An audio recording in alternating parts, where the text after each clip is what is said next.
그래, masih di matanya Andre ngat.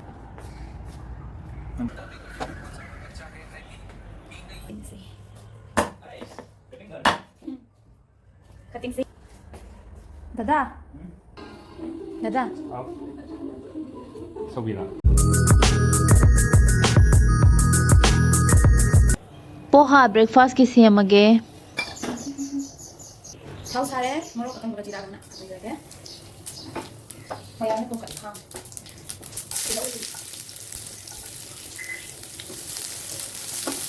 Kan kita lah kalau sudah itu, kita ambil air dan kita boleh.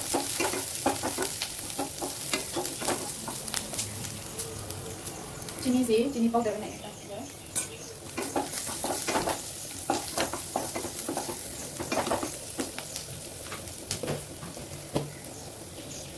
Maju, yang sebenarnya. Kau yang powder, yang sebenarnya.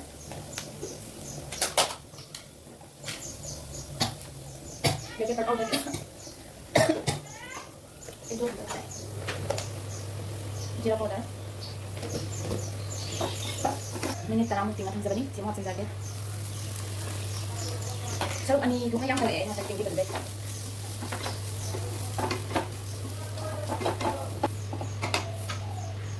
Madam kereta tahu saja.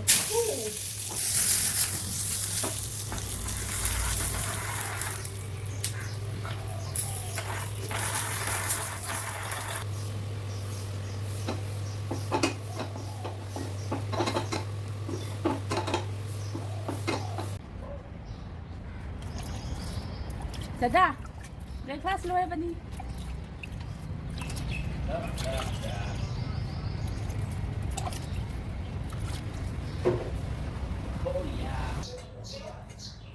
Yang mana?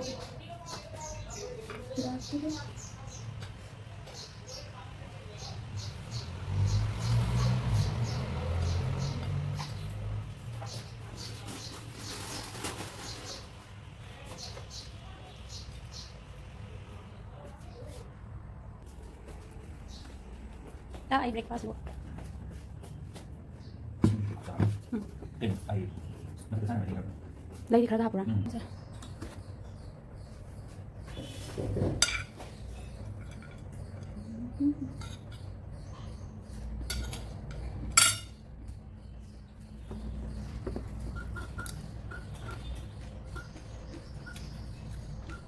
Mua phòng. Mau saya. Itu game satu di om.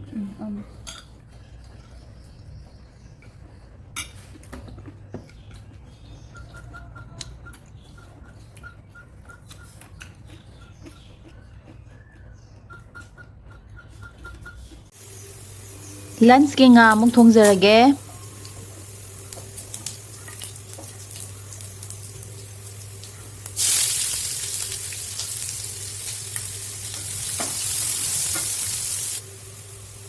Singkat senang ba?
นี่แหละเป็นการขับเชิญเนี่ยกระจังไว้เลย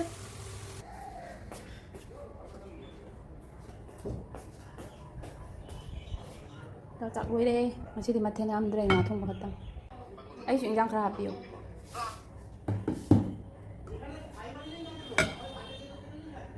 Java. Itong rehab sila eh. Ito nga talaga. Mahi. Muruk umaga, nakanda. Nakanda. Yabo. Yeah, thank you.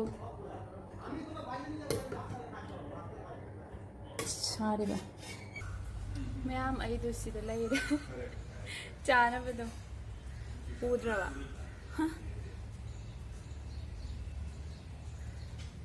Kumang na sa punggoy-goy. Ma'am, kasi na sa udre. How ba how tra? Cha hi jara ke.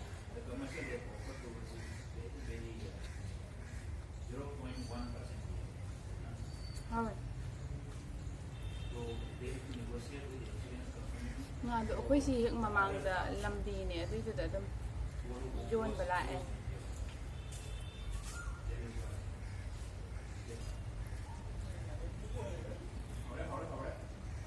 Asyang bayra.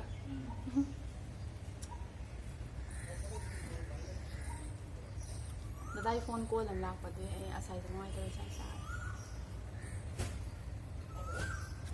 Murok sa manda na ayun. Ngari siya ako na sari. Puknada na nga lang Sinasay na kan mo to kay murok. Murok gaw lagi hekam. Sa ba complete way kum tawid. Ma'am yung dadi kam okay COVID-19 gi anaba henga lagta pa siya yung nanungay tubo. Section ba dile pa yadi.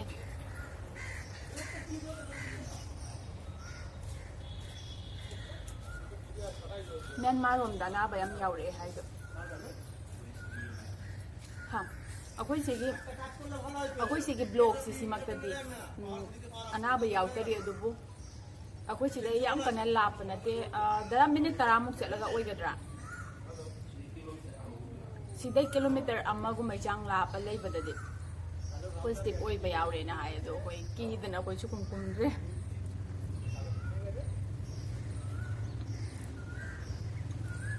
Yun ba doon lae loin phangye si makasida adude dum tawra chaje mayam ma'am ay pai ra chabas ma'am yung budi nga maro du su uda bay sumarup sing na hat pa dun yung ay sala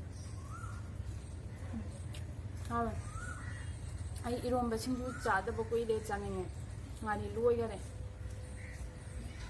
upai legde yum dai thalak to su baba do nan post office ta chali aduda document gumba adagi che gumba chithi gumba adugumba di thaya aduga pot di thaya dari tang ahum gi matung dagi megi ahum gi matung dagi ya ba su ya na hai bi de de khang ta re adu bang de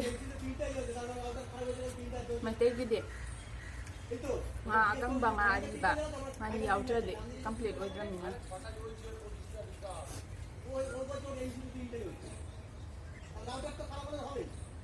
Saloi bang de mayam utsa roi sai bang dang Hanaki hainaw ahan ba ꯅꯨꯡꯊꯤꯟꯒꯤ ꯍꯩꯅꯧ ꯑꯃꯨꯛ ꯆꯥꯖꯔꯒꯦ Samane belte agar This guy di aman ko sa aro again. Ang side drop. Sa tu ni mahau kamay daw hai biro Ni tumme. Thumba Tumme lo. Tum mana 90 sin mana 10 tapta. Thumba na 90 sin mana 10 Loi cha thoki di ko mo Maku ko ga nyana soya ga.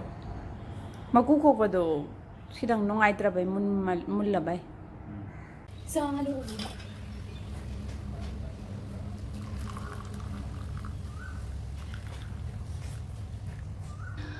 ꯅꯨꯃꯤꯗꯥꯡ ꯋꯥꯏꯒꯤ ꯆꯥ ꯑꯃꯨꯛ ꯊꯛꯆꯔꯒꯦ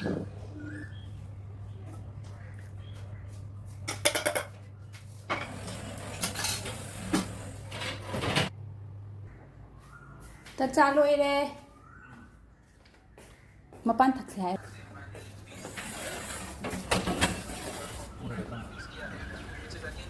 ꯑꯁ ꯅꯨꯡꯁꯤꯠ ꯑꯌꯤꯡꯕꯁꯦ ꯌꯥꯝ ꯅꯨꯡꯉꯥꯏ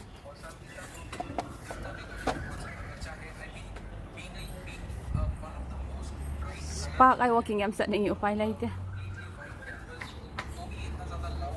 ꯑꯗꯨꯗꯤ ꯆꯥ ꯊꯛꯆꯔꯒꯦ style ꯑꯃ ꯊꯣꯡꯉꯦ ꯀꯠꯇꯤꯡꯁꯦ ꯀꯠꯇꯤꯡꯁꯤ ꯈꯔ ꯈꯔ ꯆꯥꯎꯅ ꯇꯧꯒꯦ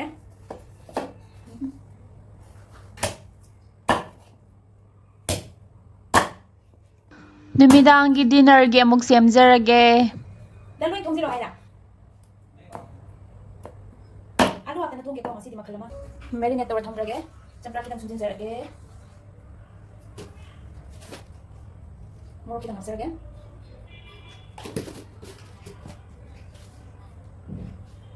ꯊꯨꯝ ꯈꯤꯇꯪꯒ ꯆꯥꯏꯁꯤꯟꯖꯔꯒꯦ ꯃꯦꯔꯤꯅꯦꯠ ꯂꯣꯏꯔꯦ ꯀꯨꯞꯁꯜꯂꯒ ꯃꯈꯥ ꯍꯥꯞꯆꯤꯟꯖꯔꯒꯦ ꯁꯥꯔꯦ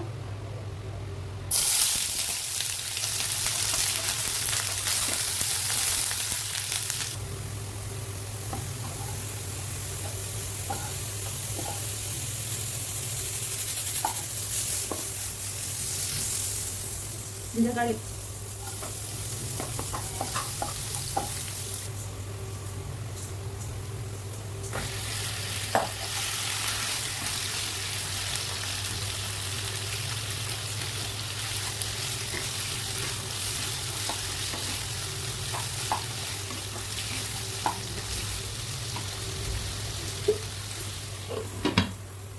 ini foto yang ada nah yang ada di sini ini sembah hay nặng của đặcนี้để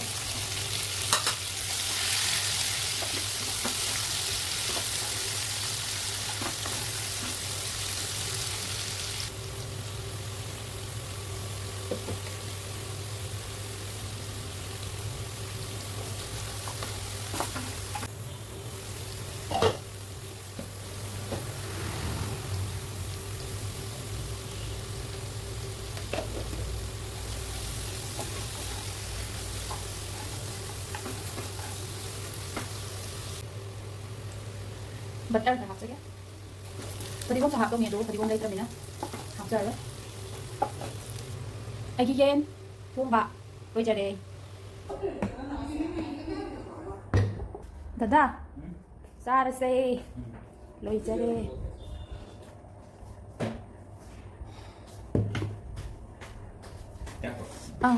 masigidi mathen yam jadare hawai thongbaga yen ngaubaga chaba horge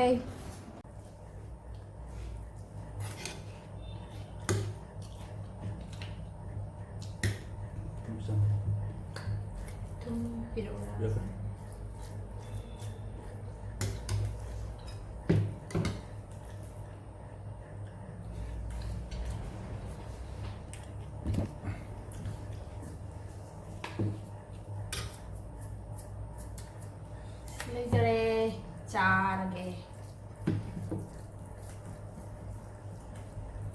Rất interesting mình tổ về mình nhìn sai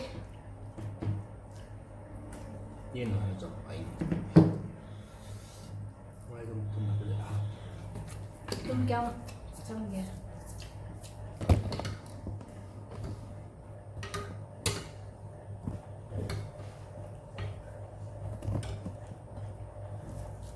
lắm mình anh trai chỉ có u kìa em gì đó à makan apa lagi deh makan aja makan apa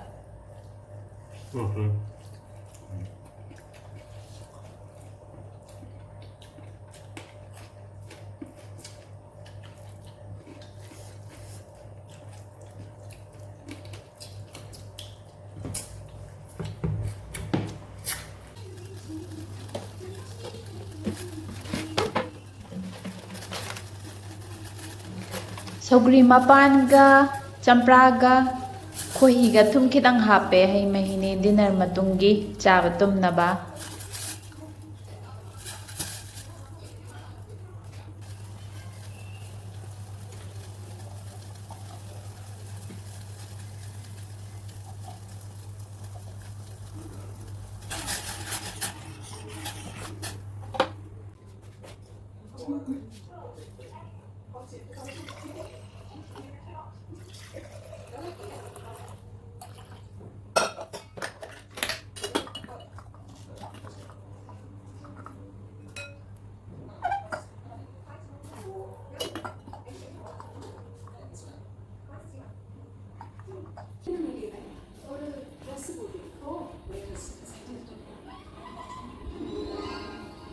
다다. 아. 소비라. 응. 봐봐. 헐. 그얘기는 Wala lang si Ma'am, NYU. 다. Hậu, 봐봐. Hậu em hỏi.